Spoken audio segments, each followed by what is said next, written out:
Madison, grab your suitcase. Mom didn't even look at me when she said it. Her tone was clipped, rehearsed, like she'd been waiting all morning to say those words. I blinked from the hallway, still half awake, clutching my coffee mug. What? She pointed toward the narrow staircase. Your sister's bringing her husband to stay in your room. You'll sleep in the garage from now on. Before we begin, drop a comment and tell us where are you from and from which city you're watching our videos. And after watching the whole video, don't forget to tell us what would you do in this situation. Be honest, tell me in the comments below. We read every comment. Let's begin. The sound of her voice was so casual it almost didn't sound cruel, but it was. It sliced through the quiet house like glass.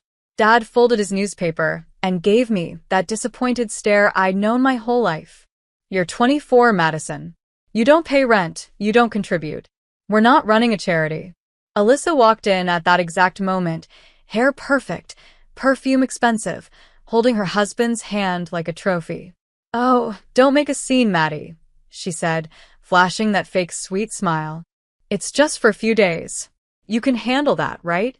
I stared at her, the golden child, the one who always got the bigger slice of everything, attention, love, even air.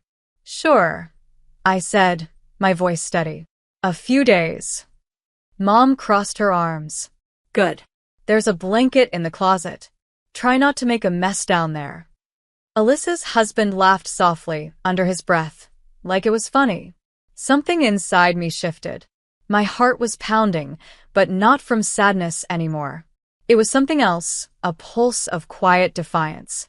I turned, walked to my room, and started packing. My clothes. My laptop. The one photograph I still cared about, me and Grandpa on the day he told me, don't let small people make you smaller. When I came back out with my suitcase, Mom didn't even look up. Alyssa just smirked. Dad muttered, maybe sleeping in the garage will teach you some discipline. I didn't argue. I didn't cry. I didn't say a word. I walked to the garage, shut the door behind me, and stood in the dark, staring at the dusty floor. The smell of oil and cold metal filled my nose. For a second, I felt the weight of humiliation press against my chest, but then, quietly, a small smile crept up my lips.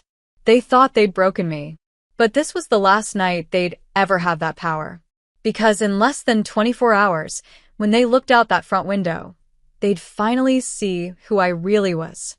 The first thing I heard the next morning was the rumble of engines outside. Not one, but several. I sat up from the thin mattress on the cold garage floor, blinking against the sunlight that spilled through the small, dirty window. My phone buzzed on the workbench beside me, a notification lighting up the cracked screen. Carl pick you up at 9 a.m. sharp. Mr. Carter asked that you bring your identification and sign on documents. A grin crept across my face. They had no idea what was coming. I brushed off the dust from my jeans, tied my hair into a loose ponytail, and slipped on my navy coat, the same one my mom once mocked for looking too formal for someone unemployed. I zipped my suitcase, took a breath, and opened the garage door. The morning air hit me, crisp and cold.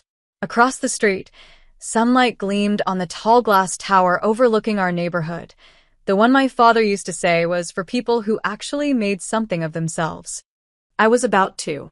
The house behind me came alive with noise, laughter, clinking dishes, Alyssa's exaggerated giggle. They were having breakfast. I could hear Mom fussing. Ryan likes his eggs over easy. Don't burn them this time. I stood there for a moment, suitcase in hand, staring at the familiar walls that had never really felt like home. Then I turned toward the street as a sleek, black SUV glided up the driveway and stopped right in front of our porch. The vehicle was massive, tinted windows, polished chrome, engine purring like a promise. The Brooks family had never seen anything like it parked in front of their house. The driver stepped out tall, neatly dressed, tablet in hand. "Miss Madison Brooks?" he asked. I nodded calmly. "That's me." The front door creaked open behind me. Alyssa stood there in her silk robe, her husband peeking over her shoulder, both blinking like they were seeing a ghost. "Wait, Madison," she said slowly. "What's going on? Who's that?" The driver smiled politely. Good morning, ma'am. Mr. Carter sent me to escort Miss Brooks to her new residence. She'll be staying in the Carter penthouse effective today. Alyssa blinked, confused. Carter? As in, the Carter Tower? Yes, he replied smoothly. She's our new executive partner. Mr. Carter asked me to convey his congratulations. Mom appeared next, drying her hands with a kitchen towel. What's all this noise? Who? She froze the moment she saw the SUV and the man in the suit. Morning, Mom, I said softly. Sorry if the car's a little loud. I tried not to disturb breakfast. Dad's chair scraped from inside. A moment later, he stepped onto the porch, half-dressed, eyes narrowing at the sight. What the hell is this, Madison? The driver turned toward me. Your luggage, Miss Brooks? I handed him the suitcase. Thank you. Alyssa stepped down a few stairs, disbelief twisting her face. You can't be serious. You're moving into the Carter penthouse? That's impossible. People wait years to get a contract with him. I met her eyes and smiled. People wait years to get noticed.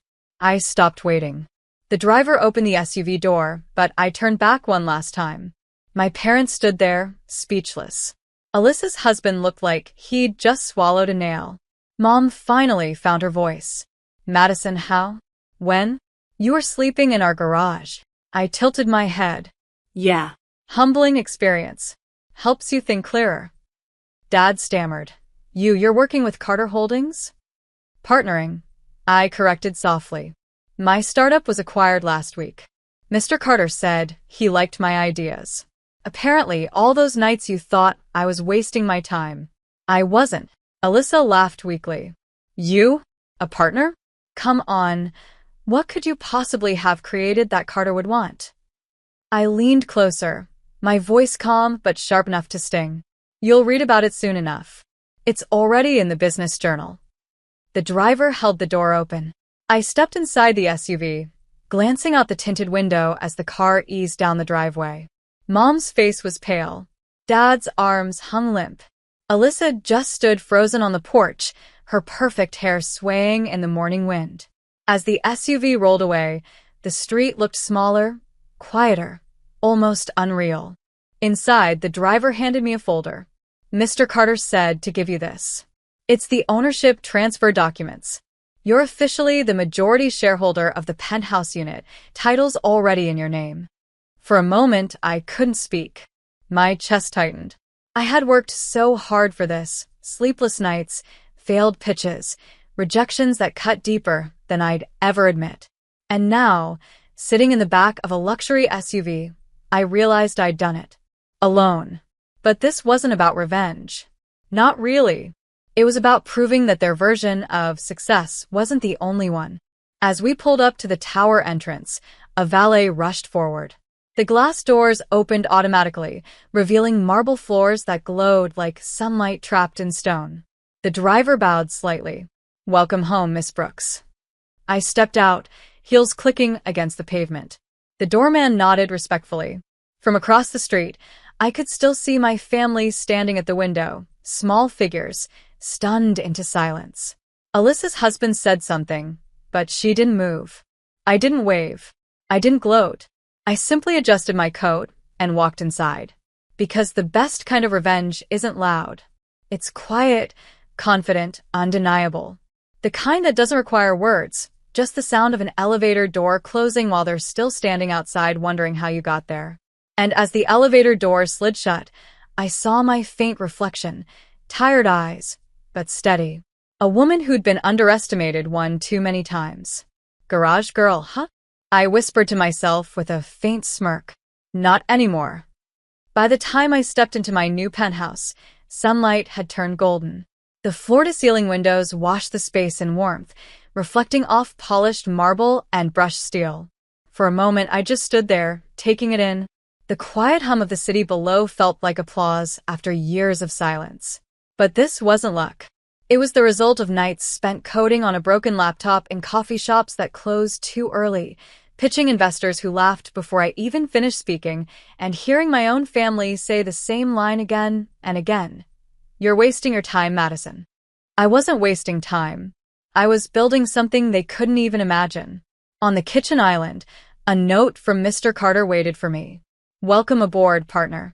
The board wants to meet you formally tomorrow night. Dinner at 8 o'clock. Dress sharp. I ran my fingers over the thick paper, my heart pounding. Tomorrow. The same neighborhood. The same people who'd dismissed me. But this time, I'd be the one hosting. The next evening arrived faster than I expected. The catering team was already setting the long glass table, the soft hum of conversation echoing through the penthouse. My assistant, a calm woman named Grace, handed me the guest list. My eyes froze when I saw the names. Mr. and Mrs. Brooks, invited as special guests. I hadn't added them. Mr. Carter had. He knew. Grace smiled faintly. He said your story deserves a full circle moment. I swallowed. Yeah, it does. At precisely 8 o'clock, the elevator chimed. My parents stepped out first, dressed in their best clothes, faces tight with confusion. Alyssa followed, clinging to her husband's arm, pretending confidence she didn't have. The look on their faces when they saw me standing beside Mr. Carter was priceless. He greeted them warmly. Mr. and Mrs. Brooks, welcome. You raised quite the daughter. Dad blinked, speechless. You know her? Of course, Carter chuckled. She's one of the brightest minds I've met in years. Madison's idea for urban housing sustainability cut our project costs by 20%. I made her a partner last week. Mom's jaw dropped. Alyssa's painted smile cracked. I stepped forward, calm, collected. Hi, Mom. Dad. Alyssa. Enjoying the view. Alyssa scoffed, trying to recover. You really expect us to believe you built all this? Carter looked at her sharply. Believe it. She earned every inch of this place. The dinner began, and I sat at the head of the table, my family positioned awkwardly to my right, surrounded by investors, journalists, and board members. Every toast, every compliment, every mention of Madison's success chipped away at the arrogance they'd carried their entire lives. I caught Dad staring at the chandelier, eyes glassy, lost in thought. Maybe for the first time, he saw how wrong he'd been. Mom leaned closer halfway through dinner, her voice trembling. Why didn't you tell us, sweetheart? I smiled politely. You never ask. Her lips parted. We just wanted what was best for you. What was best for me? I said quietly. Wasn't sleeping in your garage. The room fell silent.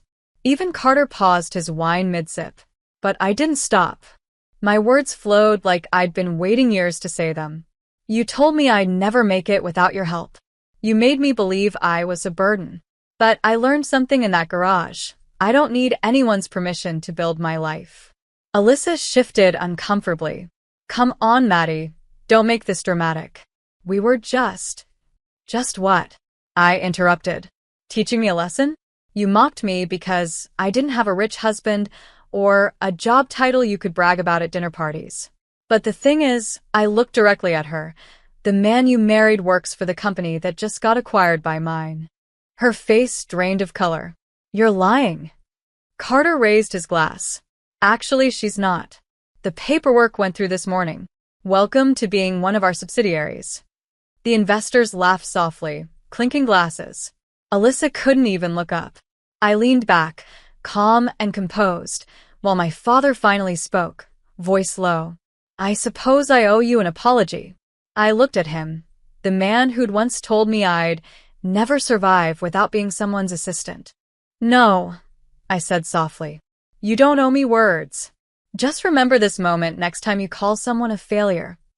Carter stood, raising his glass again.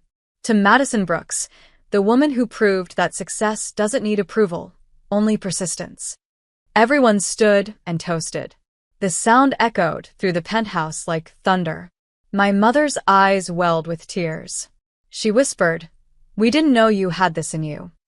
I met her gaze, steady and kind, but with a strength she'd never seen before. You never tried to look. Alyssa sat in silence, her fork untouched, her husband staring at his plate. When dinner ended, my family lingered awkwardly by the elevator. Dad cleared his throat. Well, we'll be heading home. I smiled faintly. The garage should still be empty. Mom flinched, guilt written all over her face. Madison, please. I stepped forward and hugged her briefly. It's okay, Mom. I don't hate you. But I've outgrown the version of me that needed your approval. As the elevator doors closed behind them, I exhaled, slow and steady. Grace walked up beside me. That was something. Yeah, I said, looking out the window toward the quiet street below, the same one that used to lead to my parents' house. It's strange. You dream for years about proving people wrong. Then one day you do, and all you feel is peace. She smiled softly. And what now? I turned back to the city lights. Now I build something even bigger, but not to prove a point. To make a difference. Outside, down the block, I saw my father's car pull away slowly. For the first time, I didn't feel invisible. I felt free. 3 weeks passed. The press had already started calling me the woman who rose from the garage to the penthouse. Every morning felt different, not because of the luxury, but because of the quiet. No shouting, no judgment, no one telling me what I couldn't do. But peace doesn't last forever. That Sunday morning, Grace knocked on my office door. Madison, there's someone here to see you. I looked up from my laptop. Who? She hesitated. Your parents. And your sister. For a second, I just stared at her, the words not fully sinking in. Then I exhaled slowly. Send them up. Mom entered first, clutching her purse like it could save her. Dad followed, quieter than I'd ever seen him. Alyssa trailed behind, makeup perfect but eyes swollen, like someone who hadn't slept. Madison, Mom said softly, her voice trembling. We didn't know where else to go. I leaned back in my chair. Why? What happened? Dad swallowed hard. Ryan got fired last week. His firm shut down after the acquisition. We didn't know it was your company. Ah. There it was. I didn't speak. I just let the silence hang between us, heavy and suffocating. Alyssa finally broke. I'm sorry, okay? For everything. I shouldn't have treated you like that. I was jealous. You made it out, I didn't. Her voice cracked, tears smudging the mascara she'd probably hoped would mask her shame. Mom added quickly, We're not asking for much, sweetheart. Just a small place to stay until we figure things out. You know how your father's pride is. I looked at my father, the same man who once told me I'd never make it without him, now standing in my office, hat metaphorically in hand. Funny, I said quietly. You once told me that sleeping in the garage would teach me discipline. Maybe this will teach you humility. Dad's eyes fell to the floor. You're right. I deserve that. For a long moment I said nothing. My heart should have felt triumphant, but it didn't. Watching them like that, I realized revenge wasn't satisfaction. Growth was. I stood up slowly. You can stay in one of the corporate apartments downstairs. Temporarily. Grace will arrange everything. Mom's eyes filled with tears. Thank you, Madison. I don't know what we did to deserve your kindness. I smiled faintly. You didn't. But I'm not like you. Alyssa wiped her eyes. I wish I'd believed in you sooner. I nodded. Belief isn't something you give people. It's something they earn for themselves. You'll find yours. As they turned to leave, Dad paused at the door. I'm proud of you, he whispered. Truly proud. The words hit me harder than I expected. I didn't say anything, just nodded quietly. After they left, I walked to the window. Down below, the same cul-de-sac glimmered in the afternoon sun. My family had once made me feel small there. Now they were walking out of my building, humbled, changed. Grace appeared beside me. You did the right thing. Maybe, I said softly. But it wasn't about being right. It was about finally being free.